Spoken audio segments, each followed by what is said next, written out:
telah hadir bersama saya di studio anggota tim pengawas Senturi dari DPR RI, Ahmad Yani. Pak Yani, terima kasih bersama kami. Assalamualaikum warahmatullahi wabarakatuh. Waalaikumsalam warahmatullahi wabarakatuh. Kayaknya tim WAS senang banget manggil-manggil Wapres nih Pak. Tanggal 19 Februari kabarnya akan ada pemanggilan kedua. Bagaimana nih Pak hasilnya? Yang pertama memang sejak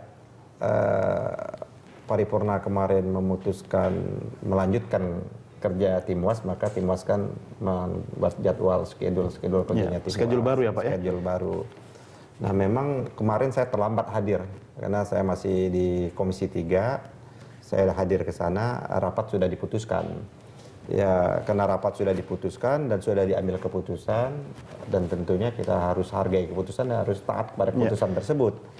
Walaupun mungkin kalau saya hadir mungkin ada pertimbangan-pertimbangan yang lain seperti itu. Apa kira-kira Pak pertimbangannya kalau Anda ikut? Ya kan ini kan dipanggil kan bisa juga, yang penting kan substansi kalau saya itu kan bukan keterangan yang diperoleh yang penting Pak ya. Substansi yang keterangan yang diperoleh. Bahasa dipanggil ini apakah sebenarnya memang merupakan bahasa yang digunakan oleh Dewan untuk menjaga kewibawaan Dewan itu sendiri? Betul. Itu salah satu kawan-kawan kenapa harus memanggil, karena ini diatur dalam Undang-Undang MD 3 kita, ya kan? Dan diatur juga oleh tata tertib. Tapi Wakil Presiden juga kena aturan keprotokolan toh Pak? Ya, kan selama ini juga pada waktu di Pansus Senturi kan protokoler tetap berjalan seperti itu, tidak ada halangan yang menyebab karena dia bisa pasang alat pendeteksi tersebut, dan itu hal-hal yang bersifat teknis saja menurut saya. Nah, tapi substansi yang ingin kita dapatkan sesungguhnya atau yang ingin didapatkan oleh kawan-kawan tentang Pak Budiono ini ada 3 hal, ya kan. Yang pertama adalah ini kan ingin mengklarifikasi dari tenggang waktu yang ada. Yang pertama itu kan sama-sama kita mengetahui pada waktu dipanggil pada Pansus Senturi, Pak Budiono kan mengatakan bail out. Ya kan, bail out ya Bang Senturi, ya kan. Ini yang disampaikan di depan Panwas Panwas. Panwas ya. Bukan Panwas, di panitia angket Senturi, Pansus angket Senturi. Kemarin pada waktu setelah diperiksa KPK, Pak Budiono memberikan press release dan pernyataan, ya kan, bahwa bukan ini bail out tapi pengambil alihan. Ya, berbeda. Sangat berbeda sekali. Yang itu yang ingin diklarifikasi. Yang kedua adalah sebagaimana tadi dikutip juga kan, Pak Gubernur Bank Indonesia ya tidak bertanggung jawab, ya kan, atas pengeluaran uang yang selebih dari apa yang sudah diputuskan, ya kan. Nah, kita kan mendapatkan data-data yang cukup banyak, ya kan. Sesungguhnya LPS itu tidak bisa mengambil langkah-langkah berikut kalau dia tidak punya data-data yang akurat. Data-data akurat itu tentunya dari BI sendiri, ya kan. Itu datanya itu dari akurat BI. Terus yang kedua, kalau ini dibebankan betul kepada LPS bahwa BI melepas tangan, maka ini akan merucut. Ini kita nggak tahu nih merucutnya kemana seperti itu, karena penanggung jawab LPS itu kan presiden. Nah, sebenarnya Wapres lempar tanggung jawab kepada presiden dong. Ya ini yang makanya kita ingin apa makna dan maksud seperti itu klarifikasi. Pak Yani, maksudnya yang ketiga adalah apa namanya? Yang tadi yang saya sebutkan. Ini kan ada 3 hal yang disampaikan oleh Wakil Presiden Budiono. Nah, yang ingin diklarifikasi oleh DPR khususnya dari tim pengawas Senturi ini adalah ketiga informasi yang berbeda ini. Maksudnya mana yang mau dipakai? Ya, mana yang sesungguhnya ini, kan kita sudah punya data-data yang seperti ini. Nah, ini kan tidak bersinggungan dengan apa yang orang kan selalu mencampur adukkan. Seolah-olah ini sudah peristiwanya sudah ada di Komisi Pemberantasan Korupsi KPK. Seolah-olah kita ingin menghalang-halangi. Tidak, ini kan KPK kita dorong, bahkan kalau saya mendorongnya supaya dia berlari kencang. KPK kan tidak berlari kencang, ini kan masih jalannya ya kayak orang lari-lari. Tapi kenapa baru kencangnya sekarang Pak DPR ini di giliran? Dari dulu juga kan banyak hal-hal yang sudah kita hasilkan kan, tanpa dukungan yang kuat, tanpa dorongan yang kuat, jangan-jangan belum dinaikkan proses bailout Senturi ini di KPK-nya. Di KPK. Ini bukan intervensi KPK dong, harusnya. Bukan dong. Kita mendorong dari Komisi DPR mendorong, karena kalau kita lihat pada KPK Jilid 2 selalu saja yang mengatakan tidak punya bukti akurat, tidak punya bukti yang kuat, belum ada bukti yang KPK kuat. itu kan gini Pak Yani, suka seperti strategi makan bubur panas, dan dari pinggir-pinggir dulu, yang tengah masih panas nih, mungkin nanti setelah pemilu sudah agak dingin baru itu masuk. Bukan strategi bubur panas, itu waktunya, menunggu waktu panas atau waktu dingin. Kalau bubur panas itu kan sudah jelas. Kalau saya lah kepakai teorinya KPK yang selama ini, siapa yang bertanggung jawab ini? Kan kalau sampai belum ke Dewan Gubernur, ke Dewan Pengawas, Karena ini kan kesalahannya adalah di badan pengawas di BI ini tidak berjalan efektif dan efisien. Karena Bank Senturi ini bank yang sudah cacat sebelum lahir. Ngapain dibantu-bantu gitu ya? Proses mergernya bermasalah dan lain sebagainya. Dan ini fungsi pengawasan ini bermasalah, berarti BI tidak melaksanakan pengawasan dengan cukup baik. Yang mengawasi yang harus bertanggung jawab. Ya, kalau mau ini kan kalau mau dipakai teori tadi. Teori yang namanya kayak orang makan bubur dari pinggir. Terus pada seksi pembayaran itu. Nah, baru pengambil kebijakan. Kalau menurut saya kasus Senturi ini sudah selesai, sudah tuntas, 3 institusi. Harusnya malah Timwasnya sudah bubar ya Pak ya? Ya, Timwas kan tidak hanya dalam konteks penegakan hukum. Kan kita pengembalian aset kan bagian dari kerja Timwas. Terus mendorong undang-undang OJK kan bagian dari Timwas juga. Jadi banyak hal yang sudah dihasilkan juga oleh Timwas. Iya, kita juga harus melihat apa yang disampaikan oleh Wakil Presiden melalui juru bicara Wakil Presiden. Kita punya datanya berikut ini. Oke. Datanya akan kita sampaikan setelah kita break, Pak Yani ya. Baik, pemirsa kami segera kembali, tetap bersama kami. Sesuai dengan janji saya yang tertunda tadi, kita melihat sejenak grafik statement atau pernyataan dari juru bicara Wakil Presiden Republik Indonesia. Ini adalah statement dari Yopi Hidayat, juru bicara Wapres. Sikap Pak Budiono tidak berubah. Aspek politik pengambil alihan Bank Senturi oleh LPS sudah selesai. Sidang paripurna DPR telah memutuskan menyerahkan masalah ini kepada lembaga penegak hukum. Statement yang cukup panjang, silakan pemirsa Anda baca apa yang dimasukkan dari juru bicara Wakil Presiden Yopi Hidayat. Intinya adalah Pak Yani, Wapres tidak berubah. Jadi jangan sampai teman-teman di DPR menganggap kok Pak Budiono ini agak pelin-pelan gitu ya. Bagaimana nih komentar Anda, Pak? Enggak, pada waktu di pansus adalah bail out.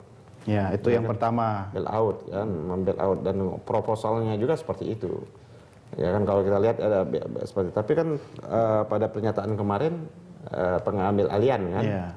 Itu kan 2 hal yang berbeda. Saya kira tambah lagi yang satu press conference terakhir yang tanggung jawab LPS. Nah, terus LPS yang tanggung jawab terakhir adalah LPS karena semuanya sudah diserahkan tanggung jawabnya kalau ada penyimpangan.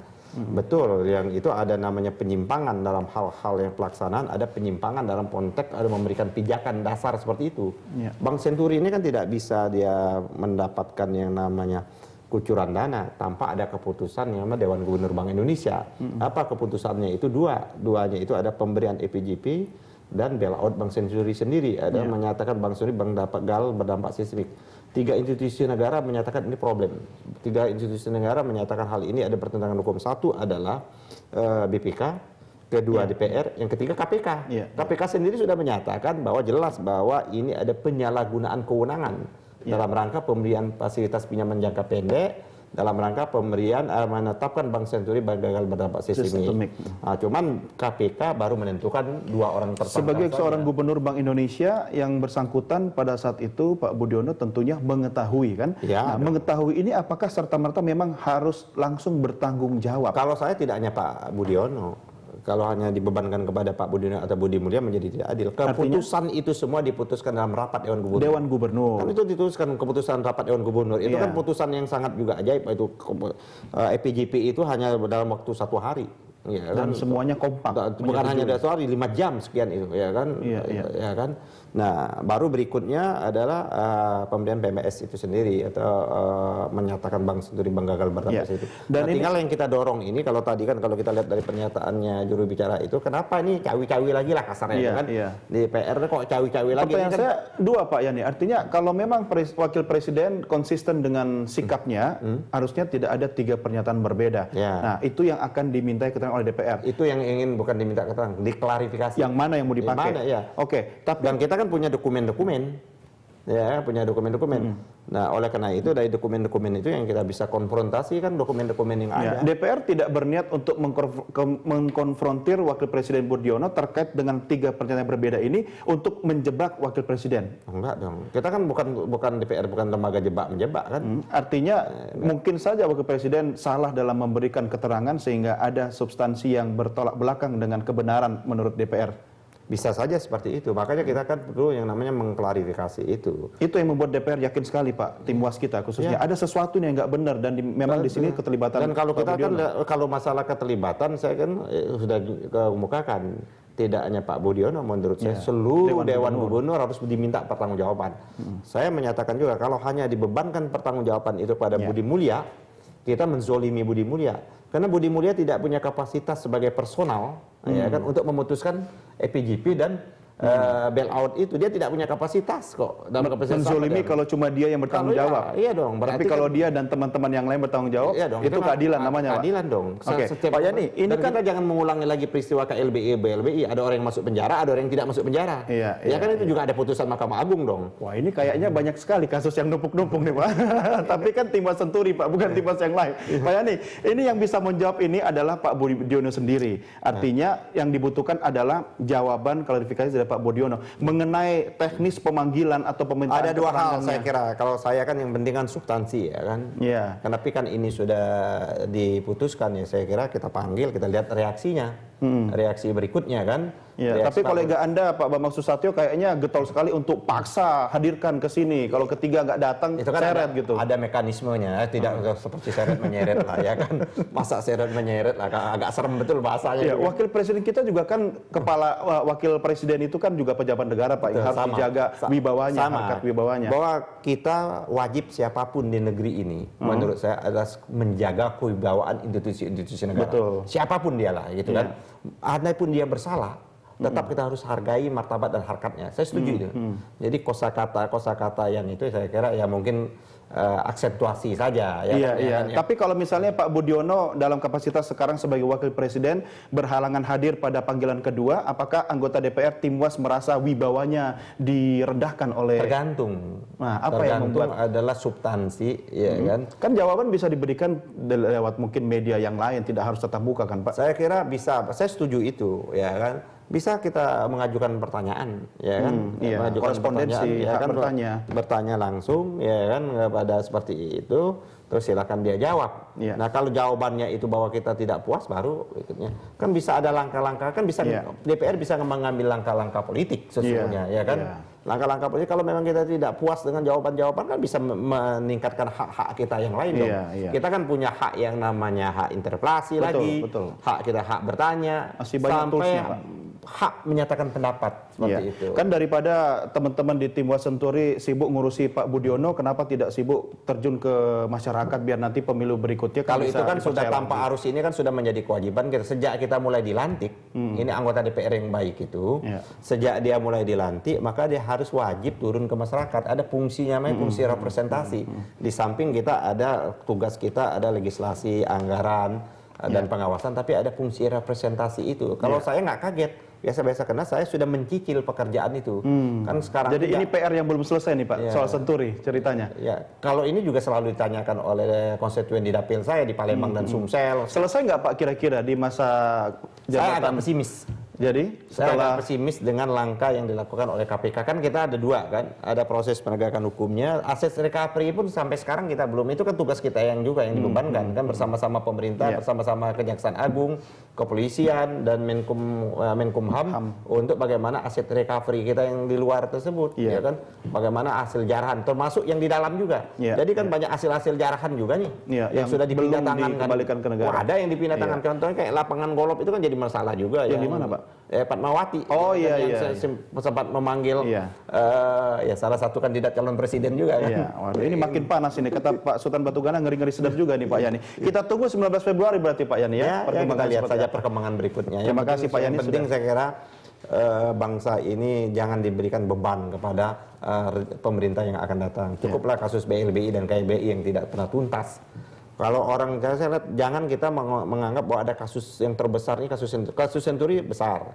Ada yang lebih besar lagi. Ada kasus BLBI dan KLBI dan BLB 600 triliun itu uang dirampok juga itu. Mudah-mudahan tidak terjadi saling panggil-memanggil seperti inilah Pak ya. Yang penting selesai kasusnya. Pak Yani, terima kasih bersama kami. Sampai ketemu lagi Pak. Selamat malam. Setelah hadir ekonom yang juga juru bicara Partai Demokrat, Dr. Muhammad Iksan Mojo. Pak Iksan, terima kasih bergabung bersama kami. Sama-sama Mbak Doni. Ya, rencananya tanggal 19 Februari Wakil Presiden Budiono akan dimintai keterangan DPR. Komentar Anda? Betul. Jadi komentar saya ini merupakan satu langkah yang tidak perlu karena yang pertama bahwa sekarang penanganan masalah Senturi ini sudah berada di dalam ranah hukum dalam arti sudah merupakan ranah di mana KPK melakukan penyelidikan penyidikan sudah ada ini tersangka. Urusannya KPK sekarang. Ya, udah masalah dalam penanganan hukum sehingga tidak perlu lagi ditarik-tarik di dalam ranah legislatif yang bisa malah memungkinkan adanya intervensi politik ke dalam hukum. Baru yang kedua, alasan saya adalah sederhana bahwa Pak Budiono sudah memberikan keterangannya kepada KPK apa yang beliau ketahui, apa yang beliau pikirkan, dan apa yang beliau anggap benar, dan pada saat itu diperlukan adalah kebijakan untuk penyertaan modal sementara di Bank Senturi yang sekarang menjadi Bank Mutiara. Ya, ada 3 hal yang ditangkap oleh tim Wasenturi. Seperti mungkin tadi Anda ikuti Pak Iksan perbincangan saya dengan Pak Matiani, yaitu soal bailout di depan Pansus, itu statement Pak Budiono, kemudian pengambil alihan, dan ketiga LPS. Jadi itu bisa dijelaskan satu persatu. Yang pertama masalah bailout yang kemudian dikoreksi oleh Pak Budiono sebagai takeover. Jadi yang perlu ditekankan di sini bahwa bailout itu bukan istilah hukum atau istilah akademis. Dia hanya merupakan istilah yang dipopulerkan, tapi bukan merupakan bahasa yang dipakai dalam undang-undang kita. Undang-undang kita menggunakan undang-undang LPS adalah penyertaan modal sementara. Bailout ini istilah yang dipakai orang bank. Bailout ini istilah bisa dipakai macam-macam. Anda misalnya menggunakan misalnya kayak menggunakan bailout Lapindo. Ini kan belum tentu dalam kasus perbankan, dan itu juga sebenarnya istilah yang tidak 100% tepat. Nah, ini ketika Pak Budiono mengatakan bahwa ini bukan bailout, ini penyertaan modal sementara, itu bukan berarti kemudian ketika ngomong bailout ini salah, tapi itu adalah jargon. Jargon yang biasa digunakan dalam konteks industri perbankan dan keuangan, sehingga bukan berarti kemudian dikoreksi, bukannya bailout atau takeover, tapi menggunakan diluruskan dengan bahasa hukum yang sesuai dengan undang-undang LPS. Jadi pernyataan berikutnya bukan koreksi atau meralat pernyataan pertama. Bukan. Artinya sebelumnya pakai bahasa ekonomi. Ya, ini bahasa jargon. Jadi kalau kita tidak ngomong dikenal dalam bahasa hukum kita. Bukan dikenal dalam bahasa hukum. Jadi misalnya saya ngomong ada demand and supply, ada yang namanya industry concentration, itu kan semua jargon yang hanya bisa dipahami, diikuti oleh orang yang secara teknis ada di dalam undang-undang itu, ada di dalam ranah profesi itu. Nah, ini kalau ketika kemudian Pak Budiono meluruskan menjadi penyertaan modal sementara, kok diributkan gitu. Hal-hal yang seperti ini. Misalnya, udah naik belum? Udah siaran belum? Udah siaran belum? Yang masalah redaksional seperti itu ya. Tapi apakah ada kesepakatan atau kesamaan pandang visi antara politisi kita di parlemen yang tergabung dalam tim Wasenturi dengan misalnya timnya Pak Budiono itu sendiri terhadap? Itu dia. Mohon maaf ya kepada teman-teman yang di tim Wasenturi itu, kadang-kadang kami melihat, saya terutama pribadi melihat bahwa ini sengaja diolah-olah sedemikian rupa, ditarik ke sana kemari, sampai kemudian sekarang bilang Pak SBY lah segala macam. Padahal apa keterlibatan beliau pada saat itu? Cuma gara-gara undang-undang LPS yang independen, tapi kemudian bertanggung jawab kepada presiden. Bertanggung jawab dalam konteks apa? Bukan bertanggung jawab dalam arti day to day administration, bukan berarti tanggung jawab bukan operasional, tapi bertanggung jawab secara umum, memang garis besar. Presiden. Nggak di bawah presiden secara struktural, jadi nggak ada struktur presiden bisa mengintervensi langsung kebijakan LPS gitu. Oke, baik San, saya tahan dulu di situ. Soal kepala negara, presiden bertanggung jawab, yang dikatakan LPS itu bertanggung jawab kepada presiden. Ini kan memang nanti tafsir juga nih. Apakah presiden itu mendapatkan laporan day to day operation dari LPS itu sendiri, atau sebenarnya hanya memang di bawah koordinasi presiden, bisa saja lewat menteri dan seterusnya? Jadi dalam konteks Indonesia ini yang sekarang sudah dirumuskan dalam undang-undang OJK yang baru ya, itu pada saat sebelum adanya undang-undang OJK yang baru ini disepakati ada yang namanya KKSK itu kan, Komite Koordinasi Stabilitas Sistem Keuangan.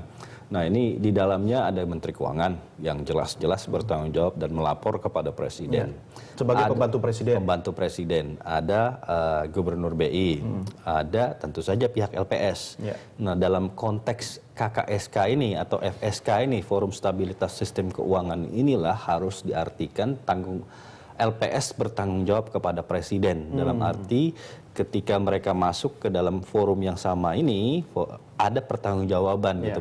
Dia di sini sebagai bentuk salah satu institusi negara yang juga bertanggung jawab terhadap stabilitas sistem keuangan kita yang ada. Tapi kemudian kalau diartikan secara sempit mau ditarik ke arah sana, ya semua juga bertanggung jawab kepada presiden. Semua juga bertanggung jawab kepada presiden. Pejabat tinggi negara gitu kan. Cocok gitu. Jadi sama aja kayak Bank Indonesia kan juga didefinisikan sebagai independen. Nah ini kan independen kemudian ditarik artinya ke dalam, Pak Iksan, ketika Anda melihat sekarang tadi bahasa Anda saya pinjam digosok-gosok ini dalam pemilu 2014 ini memang apakah ke situ arahnya? Makin digosok makin. Jadi kita lihat aja lah. Jadi dalam konteks misalnya ini tentang bailout jilid 2 kan bahasanya berita satu ini, atau sebenarnya menurut bahasa saya penyertaan modal sementara jilid 2. Itu kan kalau yang tadi Anda angkat ada sekitar 1,5 triliun lagi disuntikan kemana? Ke Bank Mutiara, dulu Bank Senturi.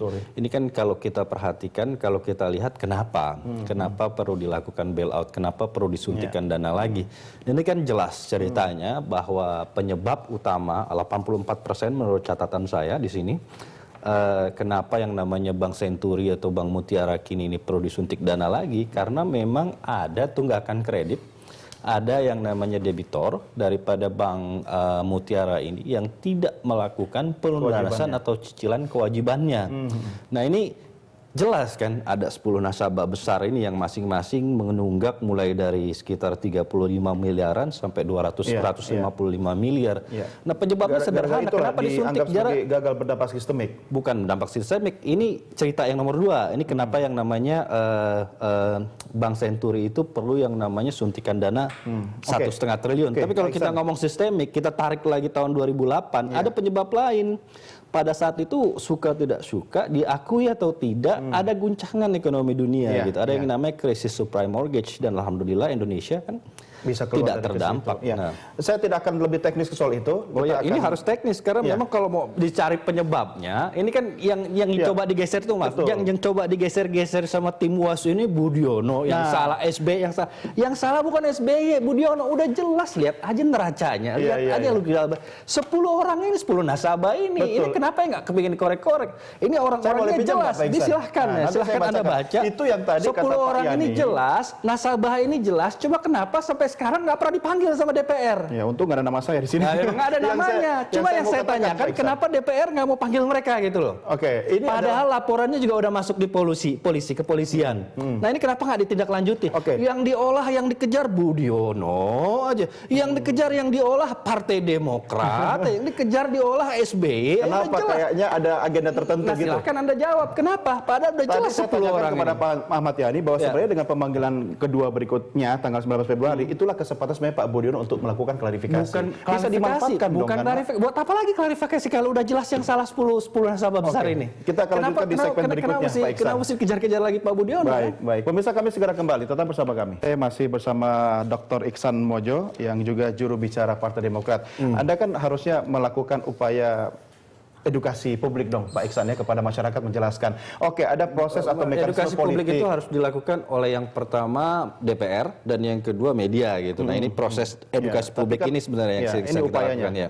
Nah sekarang pertanyaan saya adalah tanggal 19 Februari nanti apakah Pak Budiono menurut Anda akan hadir atau harus hadir? Saya pikir dalam suratnya sudah jelas bahwa beliau mengatakan sudah cukup proses hukumnya. Tadi ini yang poin saya yang pertama. Semua udah di KPK lah. Sudah di KPK, proses hukum juga sudah bergulir. Bahkan yang tadi saya sebut 10 nasabah besar yang menunggak ini juga prosesnya sudah ada di kepolisian. Anda belum menyebutnya tadi. Saya cuma membaca ini ada beberapa. Kita nggak perlu sebut gitu loh. Cuma kepolisian tahu dan DPR juga, tim UAS saya yakin juga tahu. Jadi tugasnya mereka sekarang ini bukan lagi memanggil Pak Budiono, memanggil lagi siapapun, tapi memanggil 10 yang lainnya ini. Bukan bisa dipanggil, tapi bisa juga mereka tugasnya adalah mendesak pihak kepolisian untuk segera menyelesaikan kasus ini gitu. Bahkan ada beberapa hal yang saya baca, misalnya ada informasi yang saya terima bahwa jaminan-jaminan yang diagunkan kepada pihak ketiga kepada Bank Senturi ada upaya untuk dijual lagi gitu loh. Nah, ini kan lucu, ini kan skandal kan. Ini kenapa orang-orang yang sudah mengagunkan tiba-tiba agunannya bisa dijual lagi oleh pemiliknya atau pemiliknya yang menunggak padahal gitu. Sudah diagunkan. Atau ada informasi juga saya yang terima dari 10 perusahaan ini sekarang ada banyak atau bahkan hampir semuanya tidak jelas alamatnya. Ini padahal ada Pak Budiono tahu nggak ini 10 ini? Kenapa Pak Budiono? Yang ditanya sekarang tim tidak maksud enggak, saya nggak ada masalah. Saya kan bukan DPR Pak Iksan. Maksud saya apakah Pak Budiono juga mengetahui informasi mengenai 10 lembaga atau nama ini? Nah itu pada prosesnya, ini kan yang jilid 2 kan? Ini yang jilid sekedar kedua. tahu saja, bukan berarti tahu itu kemudian ada kong-kalingkong dengan 10 ini, tidak. Oh enggak. Maksud saya ketika Anda, Pak Budiono atau Pak SBY pun tahu, ada upaya untuk membantu DPR dan masyarakat untuk menegakkan hukum, lapor ke KPK juga terhadap 10 Sekarang nama begini, ini. jadi 10 nasabah ini, 10 debitor ini oleh direksi atau Bank Senturi Bank Mutiara sekarang, Iya, Bank Mutiara sekarang sudah dilaporkan ke kepolisian. Oh, oke. Jadi tentu ini sudah masuk ke dalam laporan ke LPS dan lain Artinya tunggu sebagainya. kepolisian menindaklanjuti dong ya. Silakan pihak tim WAS untuk menindaklanjuti dengan mendesak pihak kepolisian. Kan masuk ke kepolisian. Tim WAS ini kan kita bicara lembaga politik nih. Ya. Jadi ada upaya hukum, ada upaya politik. Oh enggak dong, beda dong. Kalau ada upaya hukum, ada upaya politik, berarti upaya Intervensi. hukum dan politik itu ditabrakkan. Dan banyak kasus di negara ini, kalau dua ini justru malah nanti akan menambah kesemrawutan dan hasilnya jadi nggak jelas. Ada kompromi. Lebih baik kita pasrahkan ke KPK, supaya ini terus jalan, kita serahkan kepada kepolisian supaya penegakan hukum jelas, siapa pihak-pihak yang betul-betul bertanggung jawab, siapa pihak-pihak yang bersalah, ya silahkan ditegakkan hukum, ditangkap, diberikan hukuman seberat-beratnya gitu. Artinya Anda setuju dong dengan statement Pak Sultan Batugana, udahlah sebaiknya tim WAS Senturi bubar saja gitu kan? Kalau bubar juga mungkin itu kan sudah menjadi satu keputusan politik, kita apresiasi lah. Jadi Demokrat kemarin menolak, tapi dengan diputuskannya secara bersama, walaupun voting oleh DPR, ya silahkan. Tapi kawal yang tepat. Jangan kemudian keberadaan tim WAS ini justru memperkeruh suasana, membelok-belokkan kepada hal-hal yang nggak tepat, nggak jelas, dan malah maling sesungguhnya kabur gitu loh. Emang siapa maling sesungguhnya? Ya, nah ya silahkan kepolisian dan KPK untuk melakukan penyelidikan dan penindakan gitu loh. Oke, Pak Iksan, ini dalam perspektif... Kalau saya ngomong nanti opini lagi kan, tapi saya silahkan penegakan hukum gitu loh. Ya, kalaupun Anda ngomong juga silahkan, itu hak Anda sebagai warga negara untuk membantu upaya penegakan hukum gitu kan. Tapi kalau sudah masuk ke kepolisian, harusnya yang didorong adalah kepolisian kita. Cocok Nah, itu. kalau Saya sekarang setuju sekali misalnya pihak tim WAS itu memanggil misalnya Kabareskrim atau Kapolri. Tanya silahkan bagaimana tindak lanjut daripada 10 debitor ini. Nah, dalam perspektif yang lain, saya ingin melihat bagaimana seharusnya seorang wakil presiden yang sekarang, Pak Budiono, yang dulu Gubernur Bank Indonesia, untuk ikut membantu upaya penegakan hukum kita. Ini bukan bicara mekanisme politik di DPR ya. Kebetulan tim WAS minta keterangan. Keterangannya itu sudah diberikan semuanya. Jadi Pak Budiono itu sudah tercatat 2 kali. Pada saat hak panitia angket itu memberikan keterangan kepada DPR. Oke. Dan ketika bola ini sudah sampai di KPK dalam arti proses pro justisia, sudah ada penyelidikan, penyidikan, sudah ada penetapan tersangka, Pak Budiono juga sudah memberikan keterangan. Sekarang konteksnya yang saya pertanyakan apa lagi? Kalau tadi Mas Yani ngomong misalnya antara bail out dengan masalah penyertaan modal sementara, saya sudah jelaskan ini trivial sekali. Kenapa yang kayak gini cuma istilah. Cuma istilah aja, kenapa mesti ditanya ke Wapres? Saya aja bisa jawab gitu loh. Kalau misalnya yang ditanya cuma hal-hal seperti ini. Jadi itu konteksnya. Jadi silahkan penegakan hukum boleh, kita dukung, kita support penuh, tapi jangan diolah kemana-mana. Jadi apa maunya atau apa maksudnya tim WAS dong sekarang gosok-gosok soal ini lagi jelang pemilu? Ya itu silahkan ditanya ke pihak tim WAS. Saya minta komentar Anda kira-kira sebagai juru bicara Partai Demokrat gitu kan. Saya nggak bisa beropini. Demokrat terusik nggak? Iya silahkan ditanya ke tim WAS. Saya bukan anggota tim WAS, Pak. Saya bukan anggota tim WAS juga. Lalu komentar Anda sebagai kader Partai Demokrat, kira-kira Pak SBY akan memberitakan seperti apa kadernya untuk menanggapi? Kenapa SBY mesti Tidak, sebagai kader Demokrat saya bertanya kan. Kira-kira Presiden SBY akan meminta kadernya bersikap seperti apa mengawal penegakan hukum itu dengan aja. Cara? Dengan cara ya silahkan kita desak pihak kepolisian, kita desak pihak KPK untuk menyelesaikan kasus Senturi ini secara tuntas, tanpa tedeng aling-aling, terbuka dan tuntas gitu loh. Apapun resikonya. Apapun resikonya, karena kita yakin bahwa yang di belakang pihak ini masih ada gitu. Dan siapa itu yang di belakang? Silahkan itu tim WAS, bukan tim WAS, penegak hukum untuk menemukannya gitu. Saya bertahun-tahun bahas tentang Senturi nggak selesai-selesai. Masih panjang nggak kira-kira ini? Saya nggak kurang tahu. Mudah-mudahan saya berdoa pihak kepolisian dan KPK bisa segera menyelesaikannya. Iya. Anda setuju bahwa ini sudah ranah KPK? KPK silakan selesaikan. Ranah hukum. Ya, kan? Penegakan hukum bukan hanya KPK, ada juga kepolisian, ada juga KPK yang silahkan itu untuk kedua pihak ini untuk sekuat-kuatnya melakukan daya upaya untuk kita dukung ya. Artinya apa yang dilakukan oleh tim WAS ini nggak penting dong? Nah itu nanti saya opini lagi. Jadi itu pertanyaan. Itu pertanyaan. Nggak bisa. Anda mau jawab tidak? Saya nggak mau jawab. Itu opini silahkan. Baik, kita tunggu perkembangan selanjutnya. Pak Iksan, terima kasih telah bergabung bersama kami. Sampai ketemu lagi. Sama-sama.